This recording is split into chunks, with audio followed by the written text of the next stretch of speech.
para todas aquellas personas que no pudieron asistir a la clase de hoy día y que la están viendo asincrónicamente, sed bienvenidos y bienvenidas.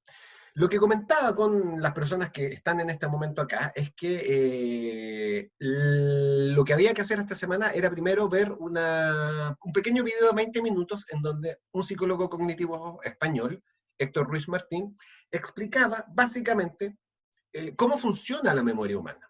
Y plantea un punto que ustedes van a ver en el video cuando lo vean, valga la redundancia, que es que, ¿qué tal Sara? ¿Cómo estás? Que siempre se analoga, no sé si siempre, pero una analogía muy típica es comparar la memoria humana con un disco duro, con la memoria de un computador, ¿cierto? Y la verdad es que esa analogía no es correcta. Entre paréntesis, ¿ustedes saben por qué al disco duro le dicen disco duro? ¿Por qué no solo disco a secas? ¿Alguien acá tuvo alguna vez el placer o el displacer de ver y utilizar un disquete? ¿Conocen los disquetes? ¿Saben lo que es un disquete? Matías sabe. Ya, Franco sabe. Un disquete para ustedes es el botón guardar. Cualquier programa, cualquier aplicación, cuando ustedes hagan clic en guardar, tienen que hacer clic en un icono que es como un cuadradito con unos elementos. ¿Qué es eso? Un disquete. Y me encanta. Googleen disquete. Disquete con K y con 2T. Disquete. La cosa es que los que recuerden los disquetes sabrán que eran unos cartridge que tenían una pequeña latita que si ustedes la corrían, ¿ya? Matías, tú tienes un disquete. Matías quizás lo pueda mostrar en cámara. La cosa es que tenía una latita que si ustedes la corrían, veían adentro el disco que había adentro, porque el disquete era una cajita cuadrada, pero adentro había un disco circular que era flexible, un floppy disk flexible. Y eran formas o dispositivos para almacenar información, ese justamente. ¿Ya? ¿Puedes correr la latita, Matías? Ya. Ahí, corren esa latita, y adentro se ve, eso que brilla es un disco flexible de plástico, ya que ustedes lo podían perforar con una aguja. Si lo perforaban, el disquete se arruinaba. Gracias, Matías. El asunto es que el disquete era flexible y era distinto del disco duro, que era como una suerte de panqueque de hierro que está dentro de los, o una torta de panqueque de hierro que está dentro de los computadores y que almacena mucha más información. Por eso el disco duro se le llama duro, para diferenciarlo del disco flexible. Lo importante es que es un disco. Y la gran diferencia es que en la memoria de un computador toda la información es igual. Todos son ceros y unos. Y da lo mismo qué es una imagen, qué es un sonido. Lo importante es que mientras más compleja sea la información, o mientras más, no es compleja, mientras más pese un archivo, más cuesta cargarlo. Ese es el único parámetro de lentitud de la memoria. Mientras más pesa un archivo, más cuesta cargarlo. En el caso de la memoria humana, el significado, el sentido de la información es relevante y por sobre todo, en qué medida la información nueva se conecta con información antigua. Por eso es que nosotros siempre ponemos tanto énfasis en esto de los conocimientos del tópico. ¿Qué conocimientos del tópico tienen ustedes? ¿Qué conocimiento previo tienen de la materia que les ha facilitado aprender esta materia? ¿Y qué vacíos de materia tienen ustedes, de conocimiento tienen ustedes, que les ha dificultado aprender materia nueva? Y por eso es que les pedimos este reporte. Por ejemplo, si yo les doy una lista de animales para recordar, yo les podría dividirlos en dos grupos. Y a un grupo darle una lista de 10 animales. Animales tipo perro, gato, ratón, jirafa, león. Y al otro, una lista como okapi, equidna, dinguiso, colémbolo. ¿Han escuchado alguna vez los animales de la segunda lista? Equidna, okapi, dinguiso, colémbolo. Si hacemos este experimento con los dos grupos, uno con animales conocidos y otro con animales que nunca antes habían escuchado, ¿cuál de los dos grupos creen que va a tener mejor desempeño? Exacto, como dice Scarlett, el primero. Es obvio. Mientras más conocida es la información, más fácil es recordar. Al mismo tiempo, si yo les hiciera una lista de ciudades eh, de fonética castellana versus una lista de ciudades de fonética eslava, los eslavos son los pueblos de los Balcanes principalmente, de los Balcanes y los Urales hacia el norte, es decir, los yugoslavos, los rusos, todos esos son eslavos. Gente de pómulos prominentes, flacos, como Drácula. Lo más probable es que para ustedes fuese mucho más fácil recordar ciudades que nunca antes habían oído nombrar, pero que tenían una fonética familiar para ustedes, versus ciudades también desconocidas, pero con una fonética rara, distinta. Algo que es muy común, por ejemplo, es que los chinos, cuando interactúan con occidentales, muchas veces se presentan con nombres occidentales, escogen nombres occidentales. ¿Por qué? Porque saben que para nosotros los occidentales es muy difícil recordar sus nombres. Y sus nombres no son complicados para nosotros por longitud. Los nombres chinos son cortos. Liu Fang Long. Son 3 sílabas. Pero lo más probable es que después de un minuto de conversación ya no se acuerden del nombre del pobre chino. Así que Liu Fang Long se va a presentar a sí mismo como Bruce. Por ejemplo, Jackie Chan. ¿Ubican a Jackie Chan? Jackie Chan no se llama Jackie. No me acuerdo cómo se llama, pueden googlearla también, pero tiene un nombre chino. Es decir, aquí es lo que voy con esto, que la memoria humana funciona en base a una variable de familiaridad, entre otras cosas. ¿Ya? Y además, por otro lado, la memoria humana tiene otras particularidades que es importante revisar, y eso es lo que vamos a hacer a continuación. Y que esto complementa ese video 20 minutos de Héctor Ruiz Martín, que es un tipo hablando, y por lo tanto ustedes van a decir, qué fome. Pero número 1, da lo mismo que sea fome. ¿Ya? Y número 2, no es tan fome. Ya. El asunto es el siguiente. Preguntémonos cómo funciona la memoria para aprender. Y lo primero a tener presente es que la memoria tiene ciertas características. A saber, la memoria no procesa toda la información de la misma manera. No es lo mismo sonido que imagen, y no es lo mismo una imagen que una palabra. Una palabra puede ser una imagen, puede ser sonido, o puede no ser ninguna de las dos cosas. La memoria discrimina en función, como les decía yo, de los conocimientos previos y del tipo de información. E inmediatamente nos vamos a dar cuenta, como les decía yo ya hace 1 o 2 sesiones, que todos tenemos facilidad para recordar ciertas cosas por sobre otras. ¿Qué se les hace fácil recordar a ustedes? A mí, por ejemplo, se me hace fácil recordar nombres. Nombres, y me cuestan más los de fonéticas extranjeras, pero se me hace más fácil que para la mayoría de las personas. ¿Qué pueden recordar ustedes con más facilidad? Ya, Franco dice fechas.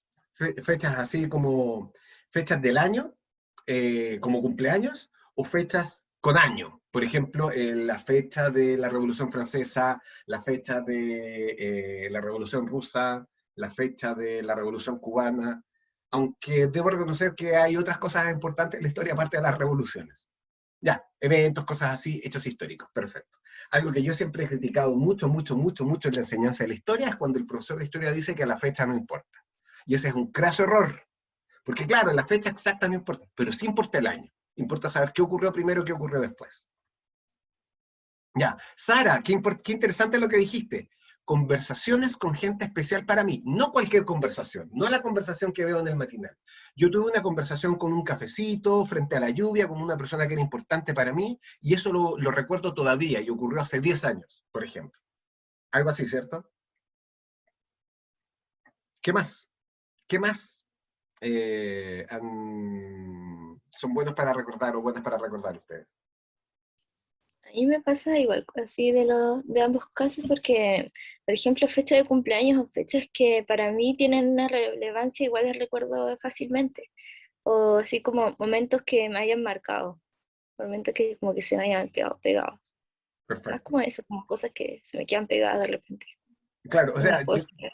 estaba pensando inmediatamente en esta capacidad que tienen algunas personas de se despiertan un día, ¿qué día es? 8 de enero. Está de cumpleaños fulano. Y no necesitan que Facebook se lo recuerde. ¿Algo así? Perfecto. Scarlett levantó la mano, tiene la palabra. Es que creo que ya lo había dicho, pero si a mí alguien me cuenta algo con un cierto estado de ánimo, yo lo voy a recordar. No importa si algo como súper banal, si me lo cuenta con emoción, yo lo voy a recordar. Sí, de hecho, creo que lo recuerdo, valga la redundancia.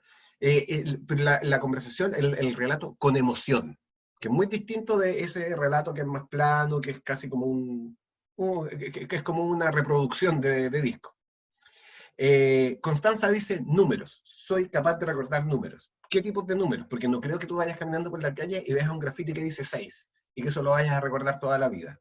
Me da la sensación de que te refieres más bien a números telefónicos, root, algo así.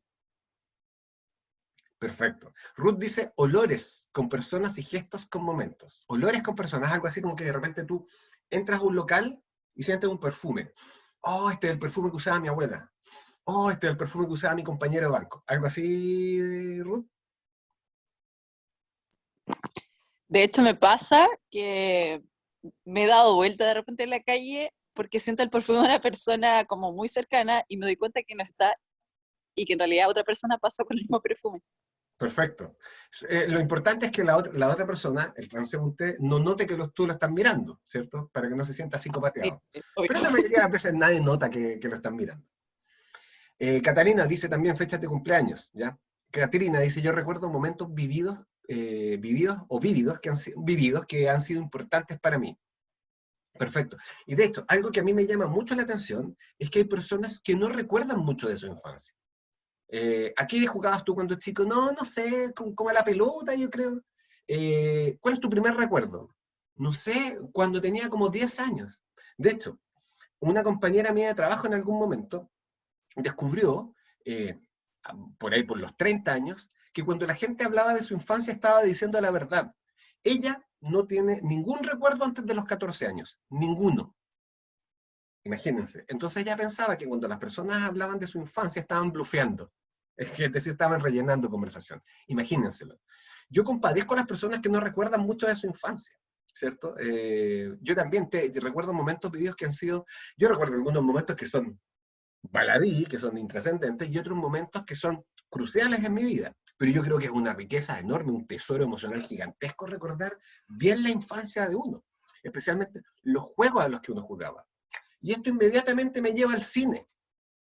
¿Vieron ustedes una de las 10 películas que todo psicólogo debe ver, que se llama El eterno resplandor de una mente sin recuerdos?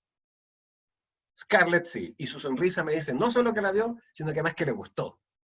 Trinidad, ¿tú la viste? ¿La conoces por lo menos? El eterno resplandor de una mente sin recuerdos. Ya. Anótala por favor, porque si te gusta el cine, y esto es para todos y todas, véanla por favor, ¿ya? Milena la vio, Chloe la vio, Carla la vio, Franco la vio, Sara la vio, Franco, sí, con Jim Carrey. Sara, justamente ese es el título en inglés, Eternal Sunshine of a Spotless Mind, que se traduce algo así como el eterno resplandor de la mente inmaculada, es decir, la mente sin mancha. Y Catalina, yo creo que es excelente panorama verla juntos. Ustedes podrían organizar una reunión de curso de ver la película. Yo todavía me acuerdo que cuando estaba en primer año, teníamos una asignatura que ahora ustedes van a tener en segundo semestre que se llama Fundamentos Epistemológicos. Y el profesor, que es mi mentor en el fondo, es la persona que a mí me formó como psicólogo, diría yo, Errol Dennis, fanático también del cine, nos pasaba películas en clases. Y en algunos momentos no alcanzábamos a ver toda la película y nosotros con mi grupo de amigos organizábamos reuniones para ver las películas en la casa de alguno de nosotros. Y eran momentos espectaculares porque muchas veces quedábamos colgados con la película, pero era espectacular juntarse a verla. Así que Catalina, celebro la iniciativa. Tengo entendido que hay plataformas que permiten hacer esto, algunas no, por ejemplo, no pueden hacer streaming de Netflix. Si ustedes ponen una Netflix en el computador y la comparten a través de Zoom, no se va a ver nada. Así que tienen que encontrar la forma de verla, ¿ya? Pero sería un buen panorama para quienes no la han visto juntos. Así que, Milena, yo concuerdo contigo. Hermosa. Y qué bueno que la hayas visto, Carla, en el en el colegio. ¿Y por qué la recomiendo? Porque es una película en donde hay un planteamiento inicial que nos lleva a meternos en los recuerdos del protagonista. Y es un recorrido que el protagonista hace por dentro de sus recuerdos. Y a medida que la película va avanzando, nos vamos encontrando con recuerdos cada vez más profundos, más remotos, y que se van construyendo de una manera que, les digo, es hermosa. Así que, por favor, véanla. De hecho, no por favor, véanla. Es tarea, eso, les estoy dando una tarea, es una orden. Vean la película, ¿ok? Así que, como dice Cristian, no se puede hacer streaming en Netflix, tendrían que ver la forma de compartirla, pero se puede. Lo mejor es que alguien la descargue y haga el streaming para el resto. A veces se pierde calidad, se desfasa el audio, pero algo se puede hacer, ¿ok? Así que eso respecto de los recuerdos de infancia. Entonces, si se dan cuenta, algunos de ustedes son buenos para recordar números, otros de ustedes son buenos para recordar eventos más propios, algunas personas son buenas para asociar, como decía Ruth, es cierto que incluso reconoce ciertos gestos que son de ciertas personas. Oh, ese gesto que hiciste es el mismo que hace el profesor de taller de desarrollo cognitivo. Entonces, eso nos revela que la memoria no funciona como funciona la memoria en los computadores. Distintas personas tenemos distintas facilidades dependiendo de los conocimientos previos que tenemos y del tipo de información del que estamos hablando. Por otro lado, también algo que es importante tener presente en la memoria es que los conocimientos semánticos se almacenan como redes semánticas, conectándose con información ya disponible. ¿Qué significa semántico? ¿Qué es lo semántico?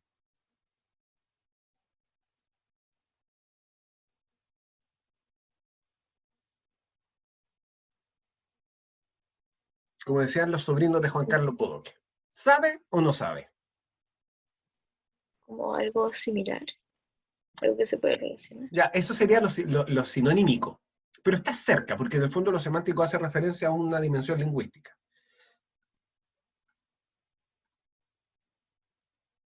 Ya, Sara tiene que ver con el significado de las palabras, como tú bien dices. La semántica es el significado. Entonces, cuando dice conocimientos semánticos, es decir, los conocimientos de qué significan las cosas, de qué son las cosas, se almacenan no como listas, sino como nodos, o sea, redes con nodos de significado. Esto queda bastante claro en el video de Héctor Ruiz Martín, así que lo vamos a dejar para él, ¿ya? Pero igual lo abordamos un poquito más adelante. Entonces, en la medida en que ustedes tengan redes de conocimiento, si llega un nuevo conocimiento, un nuevo dato que tiene asidero, se va a quedar, si no, no se va a quedar. Por ejemplo, si yo les digo que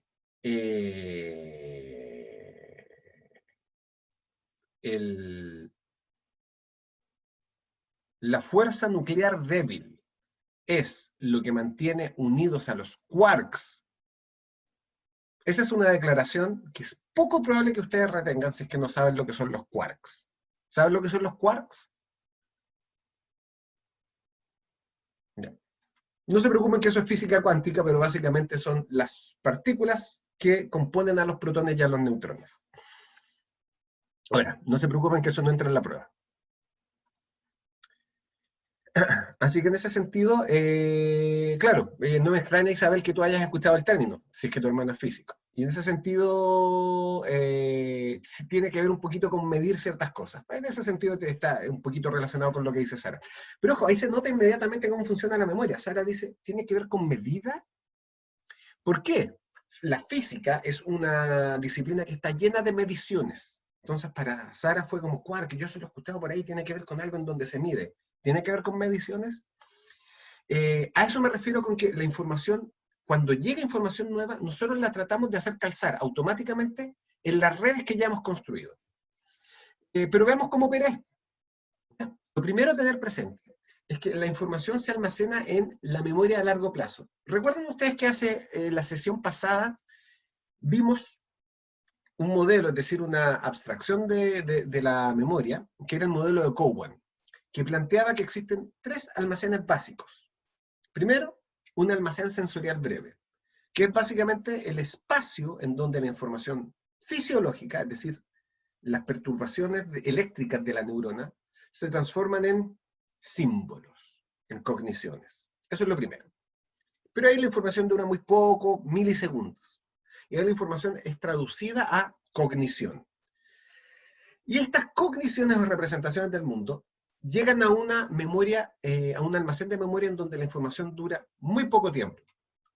30 segundos a lo máximo. Y esa es la memoria a corto plazo. Y ahí es donde, por ejemplo, nosotros retenemos información. El ejemplo típico, un celular. Si yo ahora les dicto un celular, una secuencia de 8 dígitos, y les impido ensayar ese material mentalmente, por ejemplo, les pongo una tarea distractora, como contar de 1000 hacia atrás de 3 en 3, así como 1000, 997, 994, 991, y así sucesivamente, va a ser imposible que ustedes estén también pensando en el número de celular. Al cabo de 30 segundos, ese número de celular se va a ver evaporado. Ya eso hace referencia a esto de la memoria a corto plazo.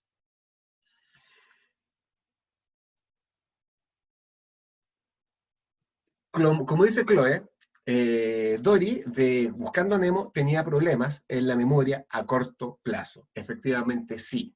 Si se dan cuenta, ella, como siempre estaba haciendo cosas, siempre estaba pensando en otra cosa, la información que llegaba se retenía muy poco tiempo y después se evaporaba. Y eso queda muy ejemplificado en el momento en que conoce a Marlin. Porque si los que vieron Buscando a Nemo recordarán que Marlin está buscando a Nemo, de eso se trata la película, se topa con Dory y le dice, estoy buscando a mi hijo. Y es un pez pequeño como yo, es un niño. Yo te ayudo a buscarlo. Y Dory comienza a nadar. Y en el intertanto se olvida de lo que está haciendo y cree que Marlin la está siguiendo, que es para ella es un desconocido porque ya lo olvidó. Así que por lo tanto ella justamente tenía problemas de memoria a corto plazo. ¿Y de dónde viene el personaje? El personaje viene de una investigación en donde se midió la duración de la memoria a corto plazo en los peces de esa especie, de la especie de Dory. Y se determinó que en esos peces la memoria a corto plazo dura 3 segundos. Entonces, los gallos de Pixar supieron de esta investigación y utilizaron eso para crear al personaje de Dory. Ahora, Chloe pregunta, si es así, ¿cómo se genera la memoria a corto plazo? Si es que todo opera bien y efectivamente yo puedo ensayar el material y pensar en él y repetir el número de celular y repetir el nombre de la persona que tengo al frente, que no sé si les ha ocurrido, que en un cóctel, en una fiesta, se presentan con alguien, hola, yo soy Alejandro, y la otra persona dice, hola, yo soy fulana de tal, yo soy Marla, bla, bla, bla, bla, bla, bla, bla. Y yo me pongo a conversar, me meto en la conversación y de repente, un minuto después me doy cuenta que no me acuerdo cómo se llamaba la persona que tengo al frente. Y trato de pasar piola, de que no se note, si hay que nombrarla, yo digo, bueno, acá tengo una amiga. Uno genera esas formas de que no se note. Hay un término en escocés que es startle, que significa titubear cuando tú presentas a alguien, porque no estás seguro cuál es su nombre. No sé si alguna vez les ha pasado. Bueno, y acá te presento a Marla. Marla, eso es startle. Es decir, es un fenómeno tan conocido que hasta los escoceses tienen un nombre para ello. Entonces el asunto es que si todo opera bien, la información pasa de la memoria a corto plazo a la memoria a largo plazo, en donde la perduración es indefinida. Es decir, puede ser que la información dure toda la vida, puede que la información dure un año, puede que la información no dure tanto, pero en general se observa que en la memoria a largo plazo la información dura de manera indefinida, o perdura de manera indefinida. Pero la memoria a largo plazo se ha llegado a determinar que almacena información de distinto tipo de formato. ¿Cómo es esto? Lo primero que nosotros tenemos es una distinción básica entre lo explícito y lo implícito. Lo explícito es todo aquello de lo que yo soy consciente. Por ejemplo, mi nombre. Por ejemplo, los nombres de los colores. Como por ejemplo, que el café está caliente. Imagínense olvidar en un momento que cuando uno le sirven café, el café está caliente y que lo caliente quema. Uno se zamparía el café y se quemaría. ¿Se han dado cuenta cuando a uno le sirven café en estos vasos plásticos con esas tapas? Y no hay nada más difícil que tomar café de esos vasitos mientras uno va caminando. Uno sabe que se va a quemar, uno sabe que se va a quemar. Y uno se insulta a sí mismo porque se volvió a quemar. Bueno, todo eso es explícito. Yo lo sé y soy consciente de que lo sé. Ahora, Chloe pregunta, una persona con problemas de memoria a corto plazo, ¿cómo genera memoria a largo plazo? Eso es lo triste. No la genera. Existe un trastorno, una condición que se llama la memoria anterógrada, que consiste en que se olvida todo lo nuevo. Cuando la memoria a corto plazo está dañada y no permite transvasijar información a la memoria a largo plazo, no se pueden generar recuerdos nuevos. ¿Vieron ustedes una película que se llama 50 primeras citas? También conocida en Latinoamérica como si fuera la primera vez. Actúan Adam Sandler y la Drew Barrymore. La película debe ser del año 2001, 2005, por ahí. Quienes la hayan visto se van a haber encontrado con una comedia tonta, que al final resulta ser que no era una comedia tan tonta. Quienes odien a Adam Sandler no la van a poder ver. Y yo sé que en el fondo hay un 50% de la población que odia a Adam Sandler. Y los entiendo. A mí Adam Sandler no me cae bien, pero es de estos tipos que hace películas excelentes y películas que son un insulto al intelecto humano. El asunto es que la película justamente aborda esta condición. Se trata de una chica que tiene un accidente de auto, se daña una zona del cerebro en donde está la memoria a corto plazo y por lo tanto no puede generar recuerdos nuevos. Todo lo que ella vive, una vez que duerme, lo olvida. En la realidad, no es necesario el sueño para olvidar. En la realidad, el sujeto, por ejemplo, una persona con amnesia anterógrada, yo le voy a decir, hola, mi nombre es Alejandro, ¿cómo estás tú? Y la persona me va a responder, bien. Parece que está lloviendo afuera. Y cuando vuelva a verme, no me va a recordar. Voy a ser una persona nueva. Y no va a saber que me llamo Alejandro. Y por eso se dice tristemente que las personas que tienen amnesia anterógrada están atrapadas en el presente. Están atrapadas, o mejor dicho, están atrapadas en el día en el que tuvieron la lesión. Y eso es lo que se ve en la película. Y sí, Catalina, la secuencia esta del cumpleaños es como muy enternecedora. Quienes no sepan a qué se refiere van a tener que ver la película. Así que ya tienen dos recomendaciones. Una película artística muy hermosa, y otra, una comedia tonta, que resulta no ser tan tonta, pero que es muy útil para entender a qué me refiero con la amnesia anterógrada. Ahora bien, lo explícito es todo lo que uno sabe que está ahí. Y lo implícito es todo aquello que uno no sabe que está ahí. Todo lo que uno recuerda sin saber que recuerda. Y por ejemplo, a propósito de los gestos que mencionaba Ruth, ¿alguna vez les han dicho a ustedes, oh, ese gesto es el mismo de tu madre? Ya. ¿De dónde viene esto? ¿De dónde viene esto de que yo haga los gestos de mi madre? Algunos podrían pensar que es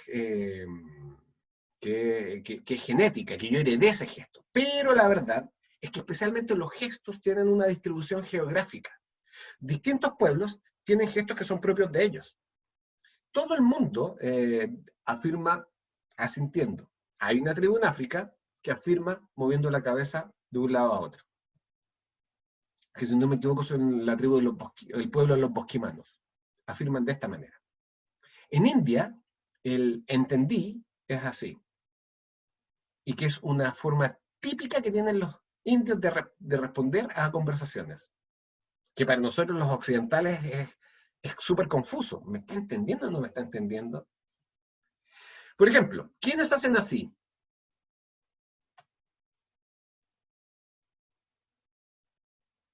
¿Lo italiano? Exacto, Daniel, los italianos.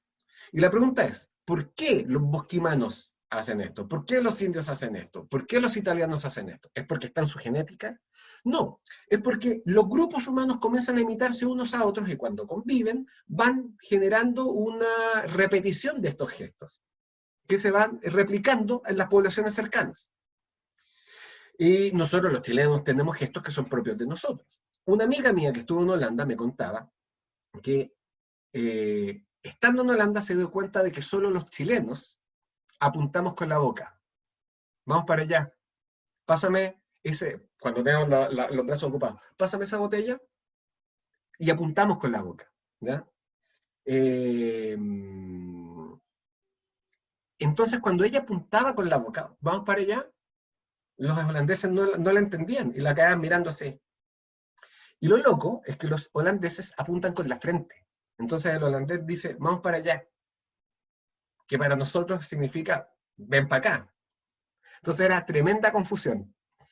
Hay gestos que son propios de poblaciones humanas, y en las familias pasa lo mismo. Si ustedes crecen en una familia en donde las personas hacen así, ¿ya? O hacen así, lo más probable es que ustedes, sin darse cuenta, hagan el mismo gesto. Es implícito. Se vuelve explícito en el momento en que alguien se los indica y les dice, hiciste el mismo gesto de tu madre. Y yo que no quería parecerme a mi madre. Y como dice Chloe, los argentinos también hacen mucho así. ¿Por qué los argentinos también tienen ese gesto?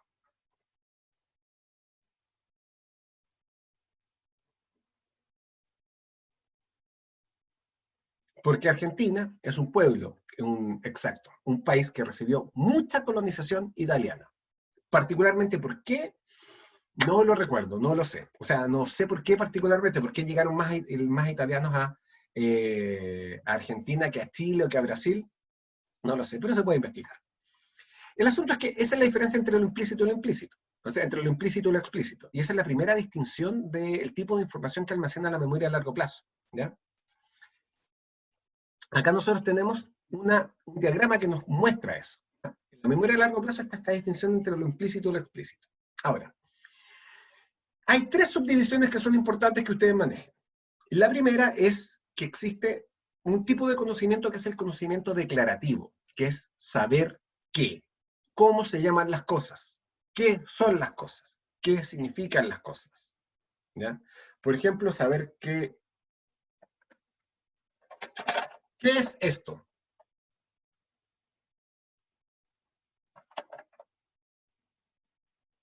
Como bien dice Trinidad, un teléfono. Exacto. ¿Alcanzaron a usar uno de esos teléfonos? Lo dudo.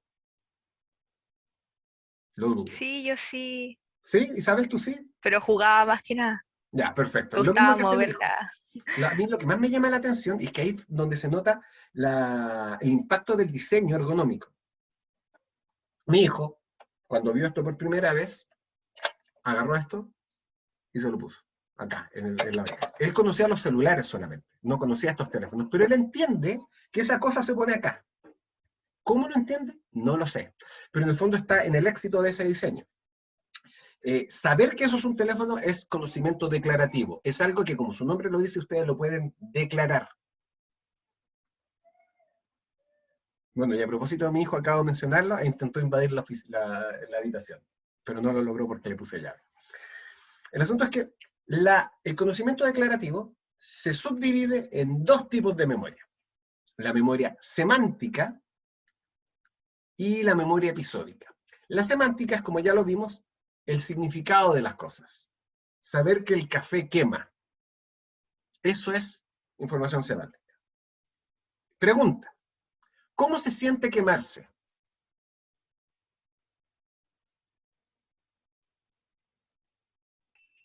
Experimentándolo. Exacto, Pablo, pero ¿cómo se siente? Imagínate que yo soy un robot y yo te pregunto, ¿qué se siente quemarse? Constanza dice arde, Chloe dice horroroso, Franco dice horrible. Y es muy difícil, por ejemplo, todos saben lo que es, o la mayoría sabrá lo que es electrocutarse, lo que es quemarse, lo que es que te pique una hormiga, lo que es que te caiga encima una mancuerna de 5 kilos en el dedo, el dolor del trigémino, quizás alguien lo sabrá, lo que es el lumbago, y todos saben que esos son dolores distintos, pero describir un dolor es muy distinto. Como bien dijo Pablo, la única forma de saber exactamente cómo se siente, cuál es el qualia de ese dolor, es decir, la cualidad inconfundible de ese dolor, la cualidad fenoménica de ese dolor, es experimentándolo, viviéndolo. Y esa vez que ustedes se quemaron la boca con café caliente, es algo que está en vuestra mente y en la mente de nadie más. Todos saben que quemarse duele, pero la cualidad de ese dolor es algo que ustedes conocen porque lo experimentaron. Y algunos de ustedes recordarán ese momento en que se quemaron con café caliente la boca. Eso es lo episódico, lo autobiográfico, lo que me pasó a mí. Y son conocimientos distintos. Lo que me pasó a mí, cómo me hice esta cicatriz, versus qué es lo que es una cicatriz. Cómo me sentí yo cuando me quemé, versus qué es quemarse. Esa es la distinción. Y luego, por otro lado, acá tenemos otro tipo de conocimiento que es el procedimental, que es saber cómo. ¿Ya? Por ejemplo, bailar. ¿Ya? ¿Quiénes bailan salsa? Saben bailar salsa. Y por otro lado, saben lo que es guiar o ser guiado en la salsa. Y saben cómo ponerse de acuerdo respecto de qué paso hacer a continuación, que es algo que no se conversa. No es como que están bailando y dicen, ya, ahora hagamos un medio giro cruzado hacia la derecha. No. Lo intuyen y lo coordinan a través de las miradas o a través del tacto, pero es muy difícil de explicar. Eso ya no es declarativo, no se declara. Eso es procedimental, es saber cómo. Y en tercer lugar tenemos el conocimiento condicional, que es saber cuándo y por qué. Que es, por ejemplo,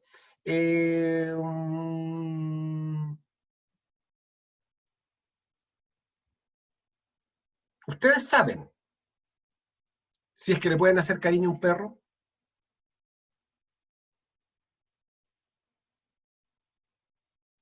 Yo me considero un experto en que los perros no me muerdan y en hacerle cariño a los perros en la calle. ¿Ya? Y Catalina, sí, si te mueve la cola puede ser, pero el movimiento de la cola, a diferencia de lo que se dice por ahí, no significa que el perro esté necesariamente contento. El movimiento de cola significa que el perro está expectante, que espera algo, pero un perro que mueve la cola también puede estar a punto de atacar. Hay un reconocimiento de distintas señales que hay en el perro. El asunto es que en la medida que uno va experimentando con distintos perros, uno sabe si le va a hacer cariño o no. O sea, si es que el perro va a aceptar el cariño o no. A mí me llama mucho la atención cuando yo de repente ando con alguien en la calle y yo le hago cariño a un perro, que otras personas no se atreven a hacerle cariño a los perros en la calle por miedo a que los muerdan. Entonces yo les pregunto, ¿a ti te han mordido muchos perros? No, pero es que no sé si es que ese perro va a aceptar que le haga cariño o no. Y yo lo sé, de alguna manera lo sé. Y ese es el conocimiento condicional. Entonces, como dice acá, por ejemplo, Katrina, hay perros que son súper tranquilos y se dejan, pero hay otros que apenas ven a una persona, ladran y automáticamente uno se asusta. Y ojo, perro que ladra no necesariamente muerde. Si un perro a uno le huele la mano, depende también de cómo a uno le huela la mano.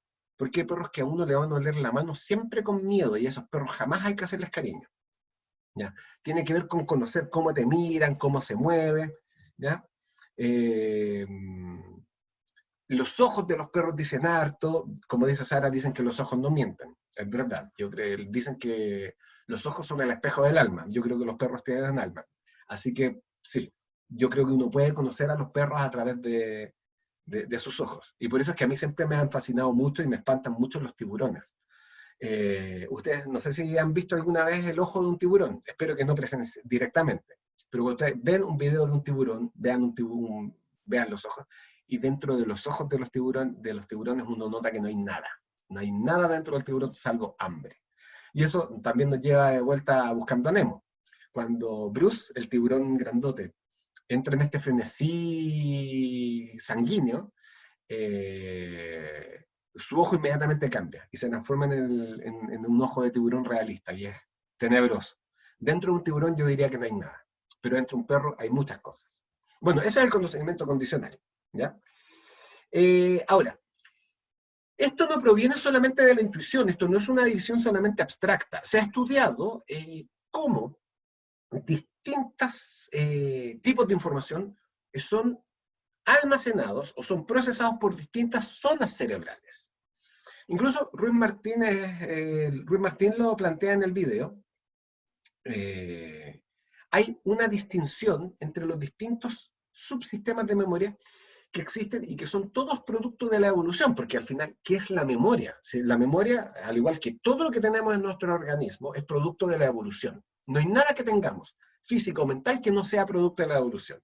Y la habilidad de recordar es una habilidad que es necesaria para la subsistencia.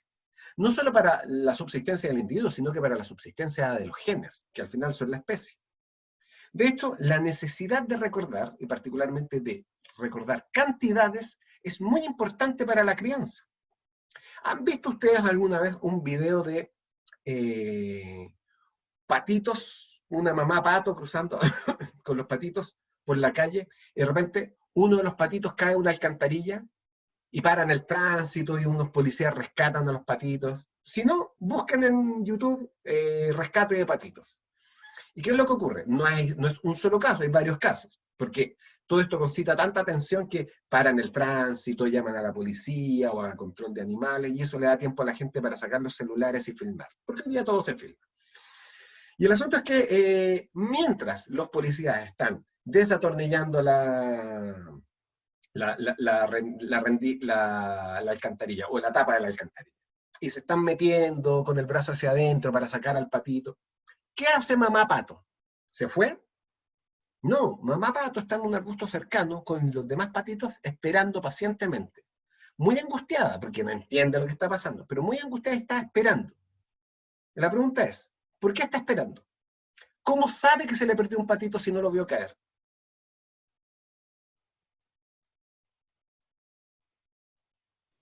El olor puede ser. ¿Trinidad? El olor puede ser. Podría ser, pero así como que tú dices que le falta un olor. Ujú. ¿Podría ser? ¿Sí? El ruido que hacen, ¿Podría el ser? sonido que hacen, que todos hacen, meten ruido. Podría ser. Como dice Chloé, ¿por qué hay menos patitos?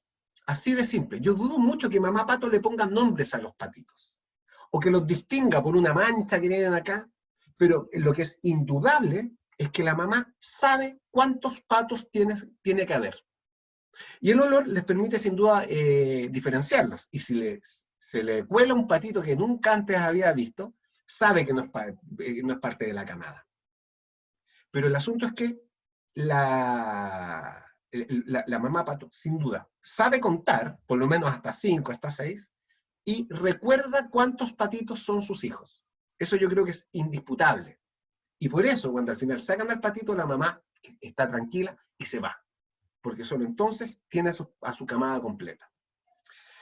Es necesaria la memoria para sobrevivir, tanto el individuo como la especie. Y por eso es que la evolución generó que nosotros fuéramos generando la capacidad de recordar de distinta manera. Pero lo que es un error es pensar que la memoria es una sola. Acá en este diagrama, ustedes van a notar que existe dentro de la memoria a largo plazo, y dentro de esta distinción entre la memoria explícita y la memoria implícita, distintas estructuras cerebrales que participan de distintos tipos de recuerdos. La memoria declarativa está más bien asociada al lóbulo temporal medial diencefálico, que es una zona que queda aproximadamente acá, a esta altura. Todo lo que es, por ejemplo, el condicionamiento clásico simple está dividido en las respuestas emocionales, que son más bien glandulares, como por ejemplo que a uno se le aprieta la guata cuando uno escucha la palabra prueba, por ejemplo. Hay prueba, y a uno se le aprieta la guata. Eso es algo en lo cual participa la amígdala. Muchas personas confunden las amígdalas con la amígdala, que es una zona cerebral. No son lo mismo. Si hay algo que yo detesto es cuando le ponen nombres poco creativos a las cosas. ¿A quién se le ocurrió ponerle amígdala a glándulas distintas? Es como en Viña del Mar hay 3 calles Balmaceda. ¿A quién se le ocurrió eso? El asunto es que las respuestas esqueléticas, es decir, musculares, ¿ya? Las de las extremidades principalmente, están más asociadas al cerebelo. Y en el fondo, todas las personas que salen con los ojos cerrados en las fotos, aunque no haya flash, es porque su cerebelo los traicionó. Y su cerebelo les dice, viene un flash, y automáticamente cerran los ojos. ¿Les ha pasado? ¿Les salen con los ojos cerrados en las fotos? Es por culpa del cerebelo. Y así, es decir, no existe una memoria. No existe un almacén de memoria. Existen varios al mismo tiempo. Yo siempre he dicho, bueno, no siempre, aproximadamente desde hace unos 5 años yo planteo que la mente humana es como un celular, en el sentido de que tiene aplicaciones. Y la memoria no es una única aplicación. Imaginen ustedes, cada una de estas cajitas, cada uno de estos recuadros, como una aplicación distinta. Y algunas aplicaciones funcionan mejor que otras, y algunas aplicaciones consumen muy poca memoria, otras, como esta en particular, consumen mucha capacidad de procesamiento. Ahora, La memoria declarativa nos permite almacenar, entre otras cosas, conceptos. ¿Y qué son los conceptos? Clases de diverso tipo. Al parecer, tenemos un prototipo de una categoría y comparamos los elementos nuevos que percibimos con ese prototipo. ¿Cómo es eso? Pensemos, por ejemplo, en un concepto como, por ejemplo, vehículo. Eso es un concepto, el concepto de vehículo. Yo ahora, por ejemplo, lo veo en mi hijo. Mi hijo tiene un autito, tiene 2 rodados. Un autito, que tiene obviamente 4 ruedas, y un triciclo, que tiene 3. El triciclo, él es veloz, es una saeta, se mueve como Chaleco López. Y en el auto le cuesta un poquito más moverse, porque es más pesado, él queda un poquito, queda más a horcajadas. Y la cosa es que cuando nosotros lo vamos a sacar, yo le hago escoger. ¿Quieres llevar el triciclo o quieres llevar el autito? Pero cuando le pregunto por un vehículo, él no sabe a qué me estoy refiriendo. Él todavía no hace la agrupación de ambas cosas dentro de una misma categoría, ¿ya? Y eso se refiere a esto de que los conceptos son clases de diverso tipo. Ahora, ¿cómo se almacena esa información en la memoria? Al parecer, existe un prototipo. El prototipo no es el mejor ejemplar de la categoría. El prototipo es una síntesis de las características frecuentes de la categoría. Por ejemplo, en el caso de ustedes, los vehículos pueden tener ruedas como pueden no tenerlas. Un vehículo puede tener 0, 1, 2, 3, 4 ruedas, 6 ruedas, 8 ruedas. En el caso de uno de estos trenes de parque de entretenciones puede tener 18 ruedas. Y lo que tendríamos que hacer es tomar todos los vehículos que ustedes han visto, todos los vehículos que conocen, y promediar la cantidad de ruedas que tienen. Y podríamos llegar a una respuesta tan ridícula como que el prototipo de vehículo para ustedes tiene 4,73 ruedas. ¿Qué es 4,73 ruedas? Entonces, mi prototipo de vehículo tiene 4 ruedas y un pedazo de una quinta rueda. No, porque no tiene asidero en la realidad, es solamente una síntesis abstracta, ¿ya? Pero a eso me refiero con síntesis de las características frecuentes de la categoría, ¿ya? Y Matías, sí, los tanques sí tienen ruedas. Lo que pasa es que las ruedas están todas envueltas por una oruga, pero sí tienen ruedas los tanques. Ahora, ¿qué vehículos no tienen ruedas? Los botes. Entonces, así parece ser que se almacena la información de los conceptos en la mente humana. Ahí hay 2 tipos. Están los conceptos bien definidos, que son conceptos con atributos claros, como por ejemplo, triángulo. Y están los conceptos mal definidos o de límites difusos, que son los conceptos con múltiples atributos o ambiguos, como por ejemplo un buen poema. ¿Cómo se reconoce un buen poema? No es tan claro, ¿ya? No tiene que ver con la longitud, con la extensión, con la presencia de rimas, con la capacidad de generar imágenes mentales, con la capacidad de sorprender. Chuta, es una cosa mucho más difícil de definir. Y esto no tiene por qué ser socializado, esto es para cada persona individualmente. ¿Ya? Entonces, en ese sentido los conceptos pueden tener límites muy claros o límites más bien difusos. Y incluso puede haber conceptos que varían entre una cosa y otra, ¿ya? Como por ejemplo, amigo, ¿cierto? Uno puede hacer una definición súper clara de lo que significa amigo, ¿cierto? Persona, y quizás ni siquiera tenga por qué ser una persona. Nosotros inmediatamente nos vamos a dar cuenta que en el mundo de la fantasía, un amigo no tiene por qué ser una persona.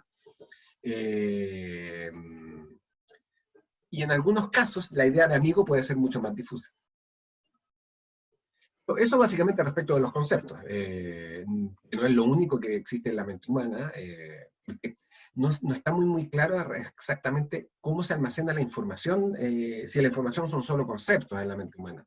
De hecho, los conceptos se relacionan entre sí, y se relacionan entre sí en lo que se denominan las proposiciones, que son al menos 2 conceptos relacionados entre sí. En ese sentido, una proposición es una idea almacenada en la memoria. De la forma X es Y. Por ejemplo, Juan el bombero. O por ejemplo, las estudiantes que estudian de noche son esforzados o esforzadas. Independientemente de que eso sea cierto o no. Puede ser una creencia que yo tengo, pero que no tiene asidero en la realidad. O puede ser que yo crea que Juan es bombero y Juan no es bombero. Habitualmente, una oración en español expresa una proposición. ¿Ya? Pero en una oración puede haber más de una proposición. Por ejemplo, si yo digo Juan es bombero y actor, eso equivale a decir Juan es bombero, Juan es actor.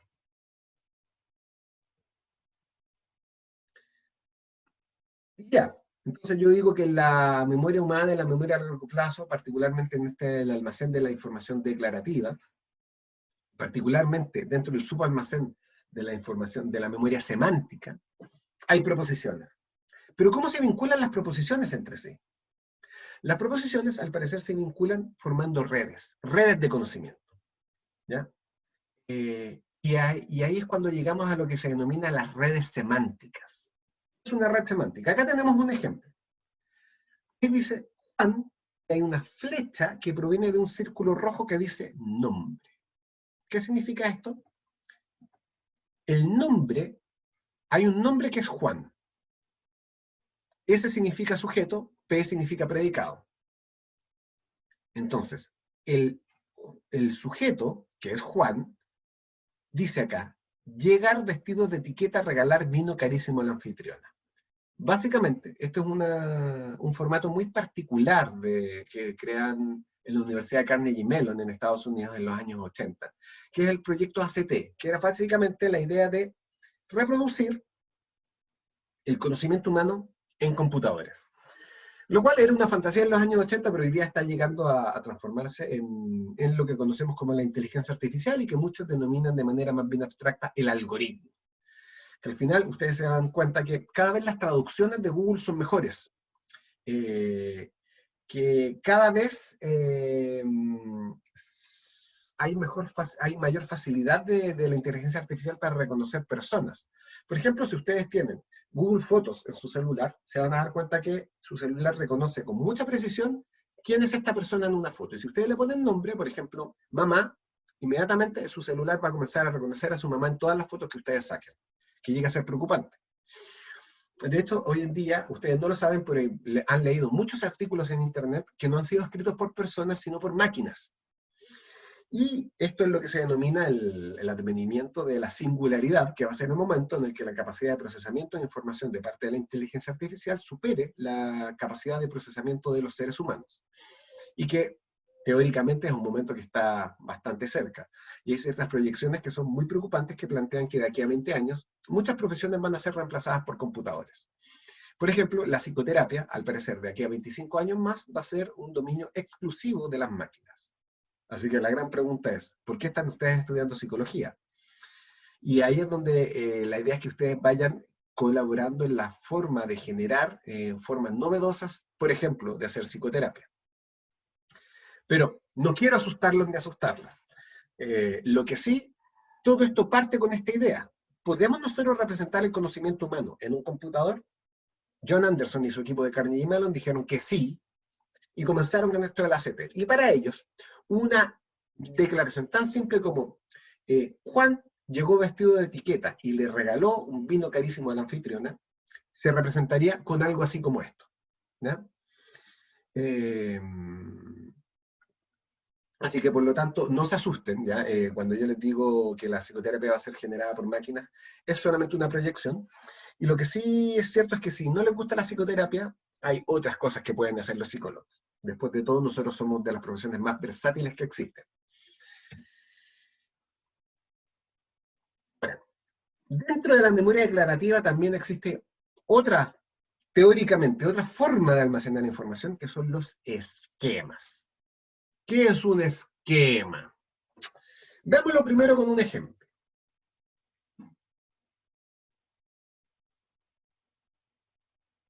¿Ustedes saben cuál es la diferencia entre ignorancia e indiferencia? No lo sé y no me interesa. ¿Por qué les cuento yo esto? ¿Qué fue lo que yo dije ahora recién?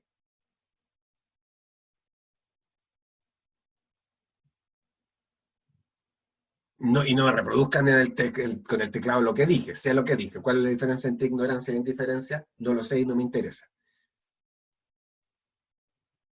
Cuando yo les Fijo la dije, diferencia. ¿sí? Claro, fue la Fijo la diferencia. Sí. No lo sé, es ignorancia. Y lo otro, diferencia es no me interesa. Ajá. Pero ese es el asunto. Cuando un profesor dice algo en clases, lo que asume el estudiante a priori es que lo que viene es materia, es una afirmación científica, o puede ser incluso una máxima de vida. Pero al final, ¿qué es eso lo que yo dije? ¿Era materia?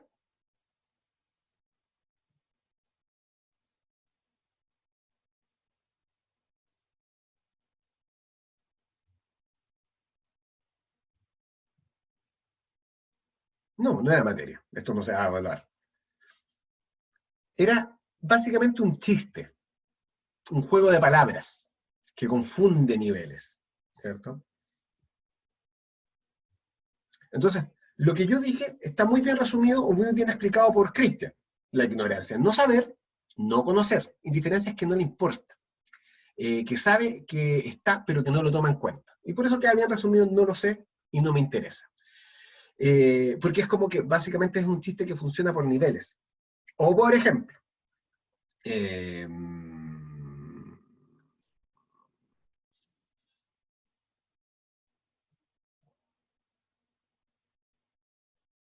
hay un chiste que a mí también me gusta mucho, que dice, que va más o menos así. Viene un tipo caminando por la calle y ve a otro que está parado en una esquina y tiene un plátano metido en la oreja. Entonces, este gallo lo queda mirando y va y le dice, porque se sorprende, le dice, disculpe, pero ¿sabe qué? Usted tiene un plátano en la oreja. Y el otro lo queda mirando y le dice, ¿qué? Que tiene un plátano en la oreja. ¿Qué? Tiene un plátano en la oreja. Momento. Se saca el plátano. Disculpe, no lo podía escuchar porque tenía un plátano en la oreja. Ahora, ¿por qué me gusta ese chiste tan fome? Porque viola las expectativas que uno tiene de cómo se va a resolver la situación. Cuando uno escucha un chiste, uno activa un esquema de qué es lo gracioso. Uno tiene expectativas de lo que es gracioso y el significado de lo gracioso a uno le hace esperar ciertas cosas. Existe también la posibilidad de que ustedes vayan caminando por la calle y quizás les ha pasado, y de repente ven a dos personas vociferándose mutuamente, gritándose, desafiándose.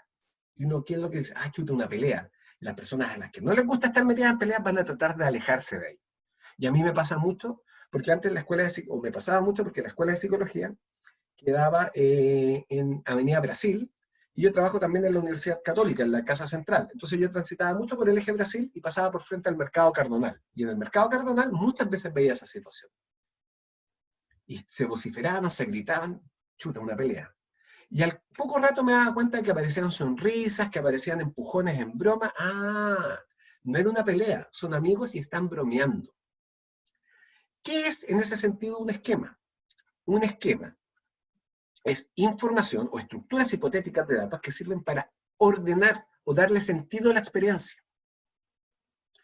Es decir, cuando yo les digo, ¿cuál es la diferencia entre ignorancia e indiferencia? Muchos creen que lo que van a escuchar es una máxima de vida. Y yo digo, no lo sé y no me interesa. Para entender lo que acabo de decir, inmediatamente tienen que cambiar el contexto situacional. Es decir, tienen que cambiar el esquema. Ah, lo que Alejandro está diciendo no es una máxima de vida, no es una definición real, es un chiste. Ah, lo que estas dos personas estaban haciendo no era pelear, era bromear. Las esquemas son estas estructuras hipotéticas de datos que, como les decía, sirven para darle sentido a la experiencia. Y dice ahí, contienen huecos, donde se insertan y retienen en la memoria los valores que se obtienen de la experiencia.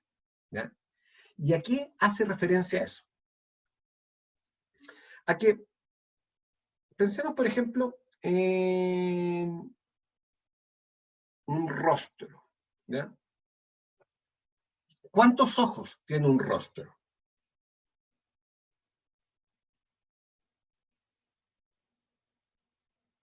Dos. ¿Sí? Daniela dice 2. ¿Alguien discrepa?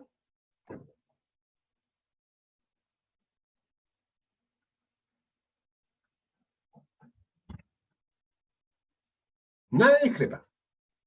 Todos los rostros tienen 2 ojos. Catalina dice, generalmente son 2.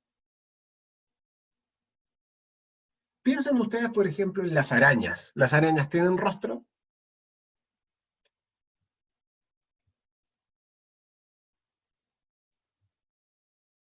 Sí tienen rostro. Googleen arañas, ¿ya? Los que no le tengan miedo a las arañas, googleen arañas y se van a dar cuenta que sí tienen rostro y tienen. Algunas tienen 8 ojos. Pensemos, yo puedo perfectamente dibujar un extraterrestre y ponerle 5 ojos.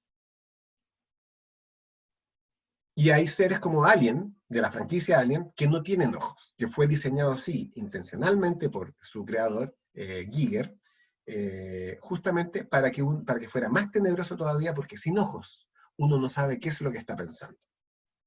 Y como bien dice Christian, todos pensamos en el rostro humano, pero perfectamente si yo dibujo un extraterrestre y le pongo 5 ojos, ustedes también van a entender dónde está el rostro. Ninguno de ustedes va a quedar pillo o pilla porque, de no encontrar el rostro porque no ven una estructura que tenga solo 2 ojos. Y sí, Franco, un grande Giger, un grande, absolutamente dentro de los grandes. ¿Y a qué es lo que voy con esto? Ustedes tienen un esquema de lo que es un rostro, un esquema de cara. Y ese esquema tiene ojos. Un rostro tiene X ojos. Ese X es el hueco, es una variable. ¿Cuántas ruedas tiene un vehículo? Puede tener 4, puede tener 2, puede tener 1. ¿De qué tamaño es un perro? Un perro puede medir 30 centímetros de largo, puede medir 80 centímetros de largo, es variable. Pero no existen perros como Clifford. Como quiera que sea, ustedes reconocen a Clifford como un perro, el gran perro rojo. Si no saben de qué estoy hablando, imaginen cualquier perro gigante. Si ustedes vieran un perro de 2 metros de alto, de 20 metros de alto, ustedes dirían, aún así, es un perro gigante, pero dirían que es un perro. A eso se refiere esto, ¿ya? Por ejemplo, y esto es súper interesante. Esto es súper interesante. ¿Cuántos integrantes tiene una familia?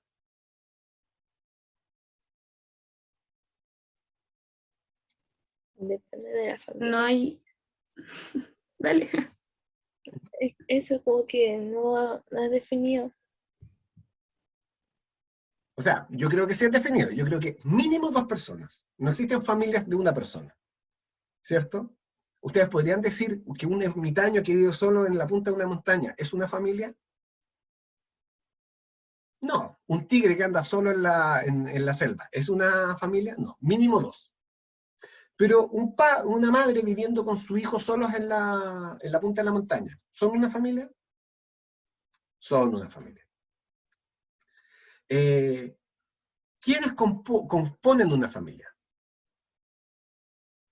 Eso también es variable. El esquema de familia, que ha ido variando mucho en los últimos años, también tiene estas variables, esos huecos de los que habla esta definición. Ahora, los esquemas guían la codificación y la recuperación de datos. Es decir, en la medida en que se activa un esquema, yo puedo codificar información y recuperar los datos que están asociados con ese esquema. Y en ese sentido, son conjuntos de proposiciones. Por ejemplo, el esquema de rostro. Un rostro es, si quisiéramos definirlo, es un conjunto de órganos sensoriales que se encuentran en la cabeza del animal. Y los rostros existen exclusivamente en los animales, ya sean reales o fantásticos. Las plantas no tienen rostro. Por ejemplo, esto creo que es súper interesante. Los Ents del Señor de los Anillos, ¿son árboles o son otra cosa?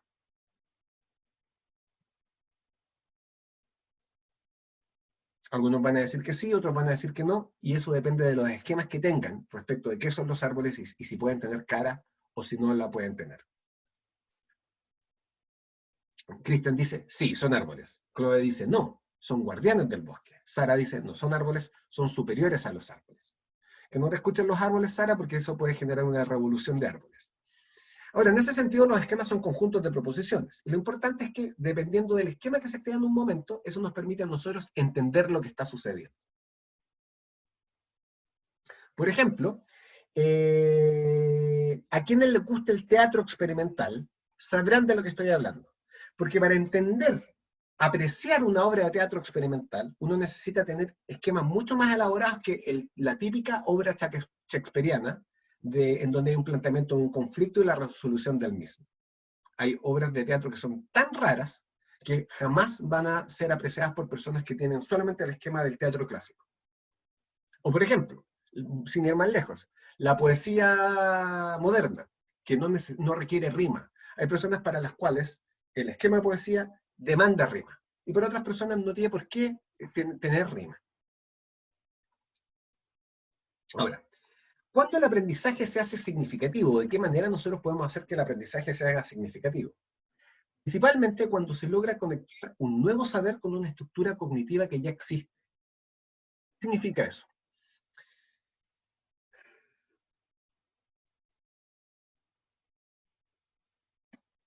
Ustedes tienen un gran desafío con el psicoanálisis, particularmente el complejo de Edipo. ¿Saben lo que es el complejo de Edipo?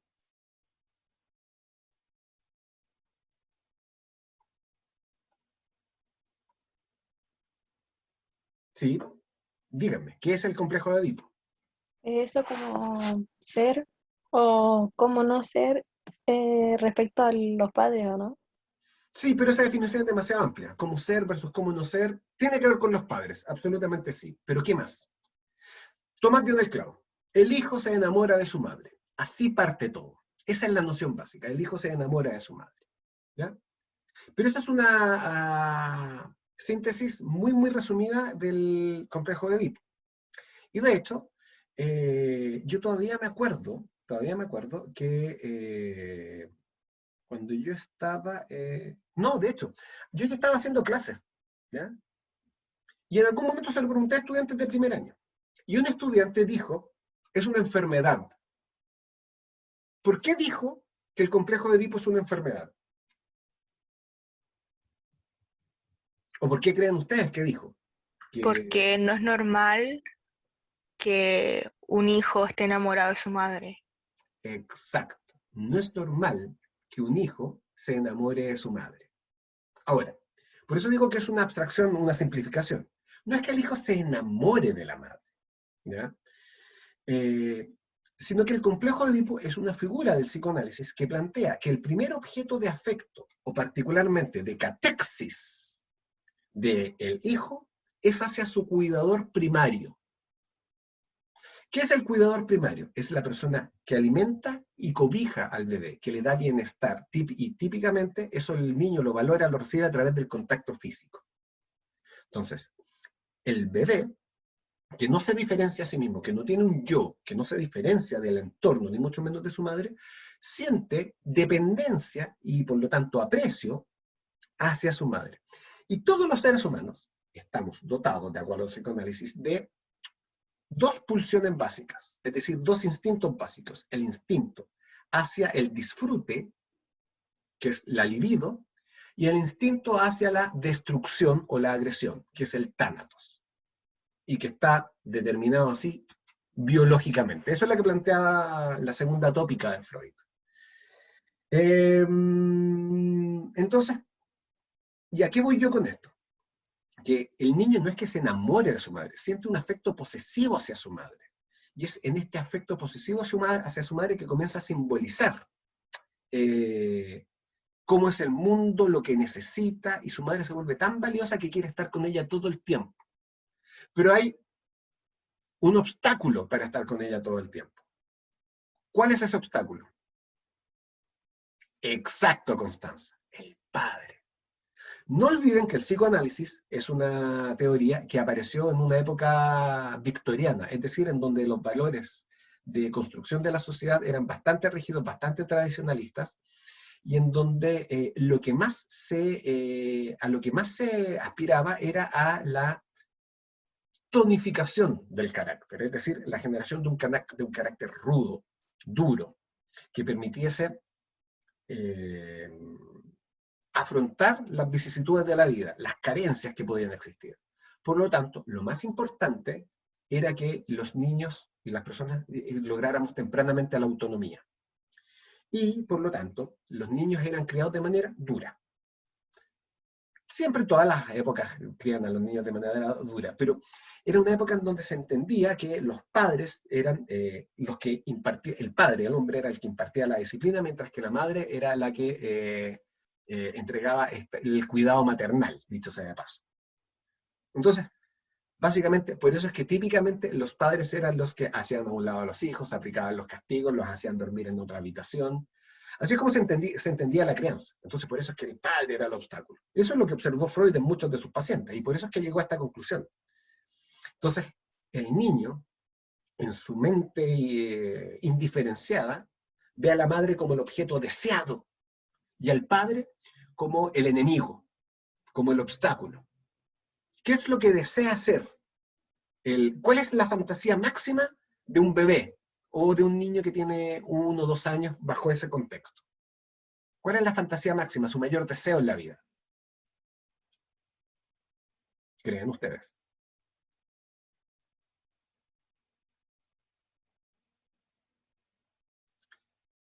Sí, en el fondo, como dice Sara, ser como el papá. Y para ser como el papá,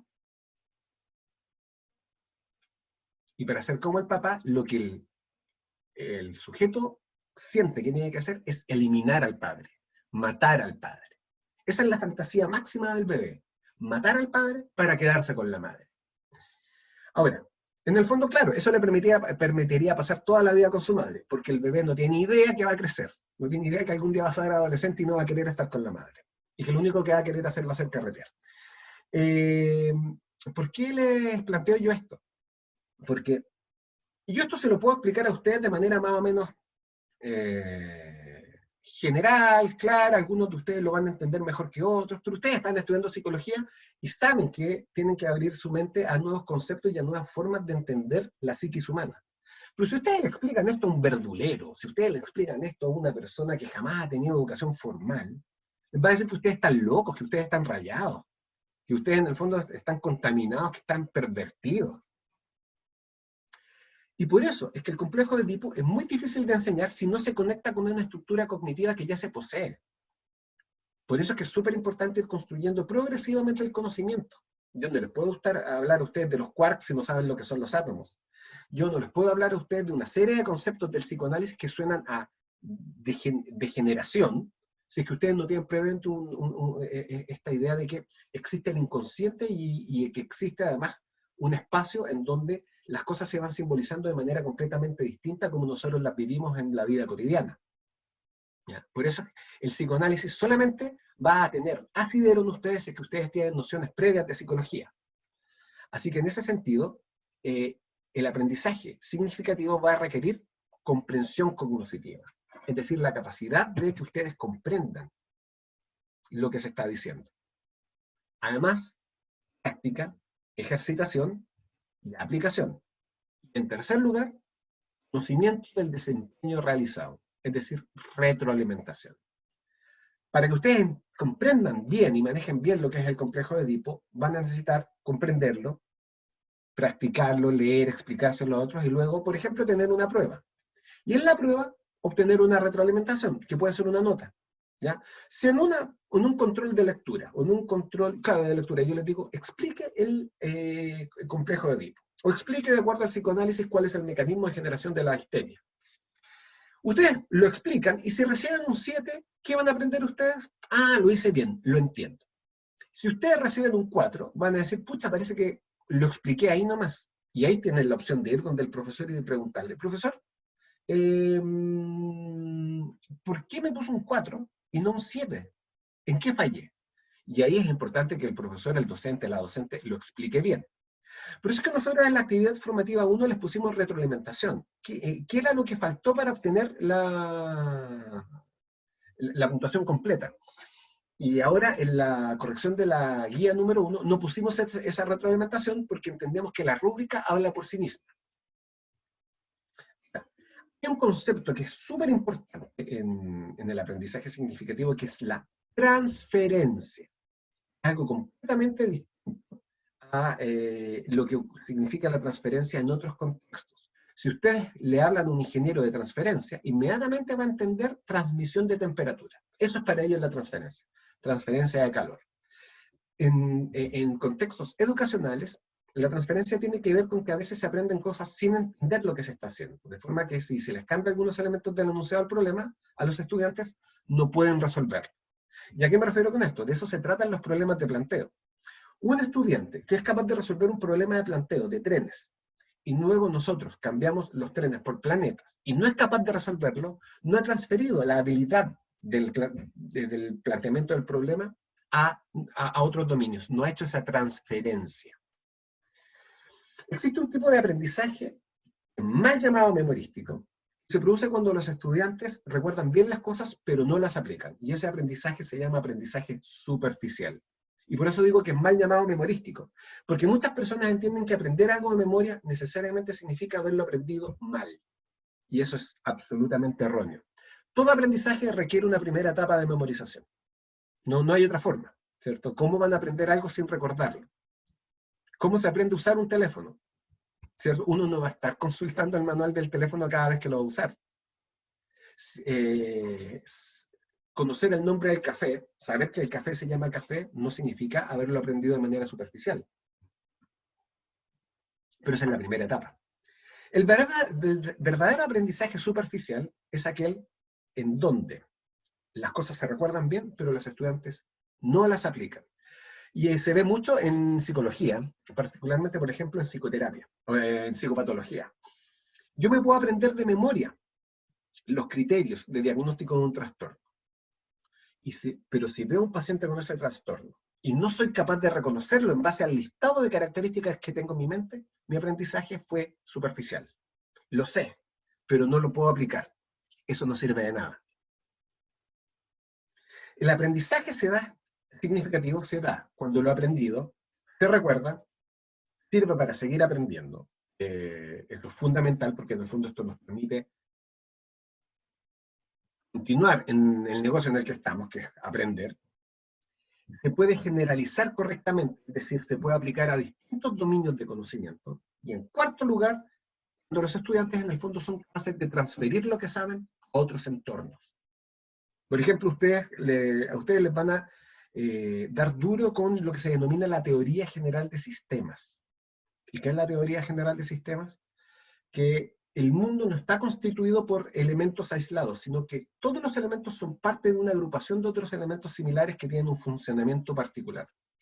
Y aprender a mirar sistémicamente consiste justamente en entender qué cosa es un sistema, que esto es un sistema, y cómo los sistemas se relacionan entre sí, y poder predecir el funcionamiento de un sistema. Y eso se nota principalmente en una mirada que es súper perniciosa en psicología, que es la mirada monádica, que es el individuo está solo. Por ejemplo, cuando una persona sufre algún tipo de trastorno, digamos por ejemplo un trastorno ansioso, hay dos formas de abordar ese problema. Abordar al paciente. Y usted es ansioso, ¿y por qué es ansioso? Y vamos a trabajarlo, y yo te voy a enseñar técnicas para relajarte. Ya, sí, esa es una mirada. Pero es súper importante preguntarse por qué esta persona es tan ansiosa. Cuéntame, ¿dónde te mueves tú? ¿Tienes familia? ¿Cómo es tu familia? ¿Y qué hace tu familia? Y ahí nos vamos a ir dando cuenta de que este trastorno ansioso probablemente se explica por un funcionamiento ansiógeno de la familia. ¿Y por qué de la familia? Porque las personas en general vivimos en familia.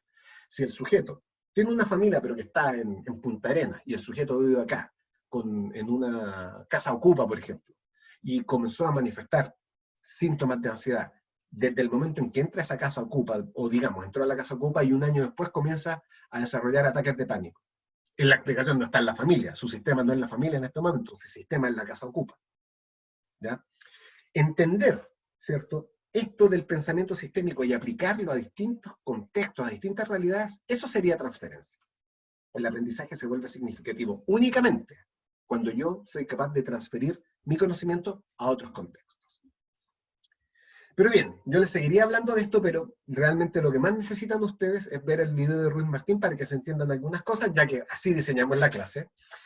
Y en segundo lugar, ya son las 11:45, y a mí me da la sensación de que ustedes sin duda tienen otras pantallas a las cuales acudir. Me encantaría decir que tienen otros lugares a los que ir, pero me da la sensación de que son otras pantallas. Así que me gustaría preguntar si ustedes hasta acá tienen alguna duda o alguna pregunta. Porque yo sé que hoy día fui un poco como una metralleta, pero es importante ir avanzando en algunos conceptos que son esenciales para lo que vamos a hacer más adelante, especialmente la actividad formativa número 3, que ya está disponible en el aula virtual. Así que vean el video y vayan a la actividad formativa. Y si tienen alguna duda, me pueden escribir. Y recuerden que esta actividad se entrega hasta el 27 de abril. Hoy día es 23, es decir, hasta el día martes. ¿Ya? Así que, como les decía al comienzo, no paso lista porque Zoom pasa lista. Zoom registra quién está conectado y quién no. ¿Ok? Profe, Dígame. ¿la nota de la guía 1 ya está o cuándo va a estar? Ah, va a estar. Yo ya corregí la sección 1 y la sección 3. Paula todavía está terminando de corregir sus secciones y una vez que ella termine, vamos a publicar, que lo más probable es que sea hoy día. ¿Ya? Profesor, esta Gracias, profe. actividad, la de la actividad formativa 3, es formativa, pues así no evaluada. Cuenta No, no. solamente como asistencia. Exacto. Y estaba viendo que en realidad el ramo es como promedio de la guía entregada, ¿no? Sí, porque en el fondo ustedes van a tener 2 notas, una por cada unidad. Y en cada unidad es el promedio de las guías, que son con notas. Y son 4 guías en la primera unidad, si no me equivoco, 4 en la segunda. No me acuerdo si eran 4 y 3. No me acuerdo si eran 4 en la primera unidad y 3 en la segunda o viceversa. Pero está en la planificación didáctica que está en el aula virtual. Justamente yo lo anoté para no tener que recordarlo. En la próxima Ah, clase ya. lo puedo Muchas tener claro. gracias.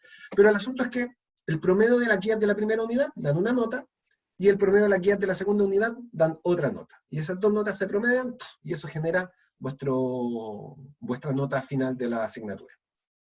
Y si tienen sobre un 4, y además tienen al menos un 50% de estas unidades de participación, que son en el fondo asistencia a sesiones y entrega de actividades, entonces aprobaron la asignatura y pueden pasar a TDC 2. Ya pues, damas y caballeros, chicos y chicas, quedamos hasta acá. Nos vemos, que estén muy bien y sean buenas personas. Y recuerden, vean las 2 películas. 50 primeras citas y profe. El eterno resplandor de una mente inmaculada. Que estén muy bien. Gracias, Chao, profe. profe, que esté bien. Chao, profe. Chao.